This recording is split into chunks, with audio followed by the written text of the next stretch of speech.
तो इसी प्रकार ये काल ने स्वयं, इसमें श्री कृष्ण जी के अंदर स्वयं काल प्रवेश कर गया। श्री कृष्ण भी ये 3 लोक के प्रभु हैं, एक विभाग के। इसके अंदर आम प्रेत नहीं प्रवेश कर सकता, इनके अंदर, इनमें इतनी पावर होती है। तो उनके अंदर काल स्वयं आया और उसने गीता का ज्ञान दिया। तो यहां ब्रह्म बोल रहा है इस गीता को। अब हम परम अक्षर ब्रह्म कहेंगे, उसको पूर्ण ब्रह्म कहेंगे, जो इससे अन्य परम शक्ति है, और उसको हमने पाना है। अब क्या कहा है कि वो सच्चिदानंद घन ब्रह्म ने अपने मुख कमल से, गीता ज्ञानदाता स्वयं कह रहा है, उस धार्मिक अनुष्ठानों की जानकारी विस्तार के साथ कही है, और उसको तत्व ज्ञान कहते हैं। और उस ज्ञान को प्राप्त करके प्राणी सभी कर्मों से मुक्त हो जाता है, उसका वो छुटकारा पा लेता है, उसका पुनर्जन्म नहीं होता। चौथे अध्याय के 34वें श्लोक में कहा कि अर्जुन, उस तत्व ज्ञान को जो परमात्मा स्वयं आकर अपने मुख कमल से वो वाणी बोलता है, वो तत्व ज्ञान है। उस तत्व ज्ञान को, उसको सूक्ष्म वेद भी कहा है। उस तत्व ज्ञान को तू तत्वदर्शी संतों के पास जाकर समझ, उनको दंडवत प्रणाम करने से, कपट छोड़कर सरलता पूर्वक प्रसन्न करने से वो तत्वदर्शी संत तुझे उस परमात्म तत्व का, अर्थात तत्व ज्ञान का उपदेश करेंगे। अब 15वें अध्याय के प्रथम मंत्र में उस तत्वदर्शी संत की पहचान भी बता दी है कि जो संत उल्टे लटके हुए संसार रूपी वृक्ष के, ये संसार रूपी वृक्ष है अर्जुन, ऊपर को जड़ है, वो तो पूर्ण परमात्मा है, पूर्ण ब्रह्म है, जिस जो सबका धारण पोषण करता है।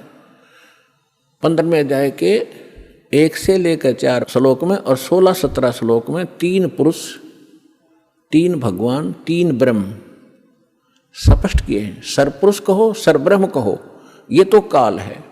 सर माने नासवान, ये 21 ब्रह्मांड का स्वामी, ये सरब्रह्म है।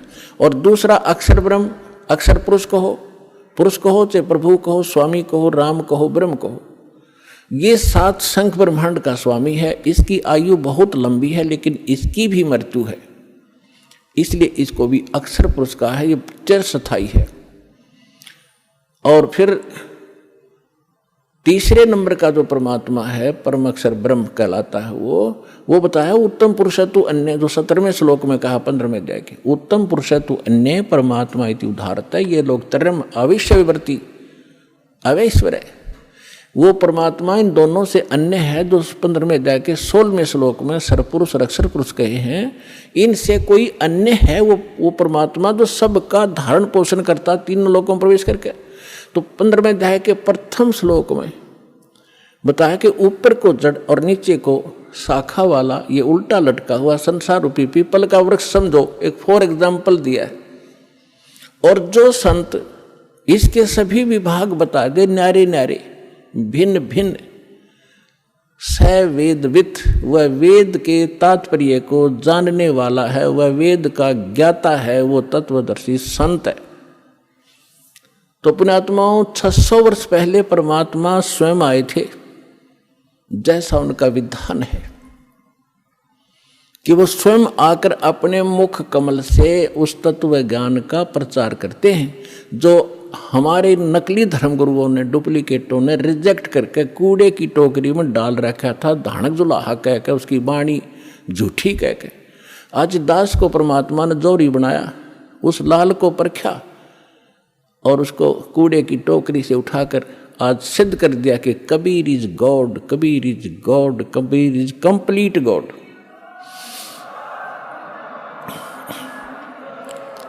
और जिसको पाकर उसके बच्चे आज धनी हो रहे हैं, अध्यात्म मार्ग से वो पूर्ण, अध्यात्म धन से वो परिपूर्ण होते जा रहे हैं, जो उनका सुख का मूल है।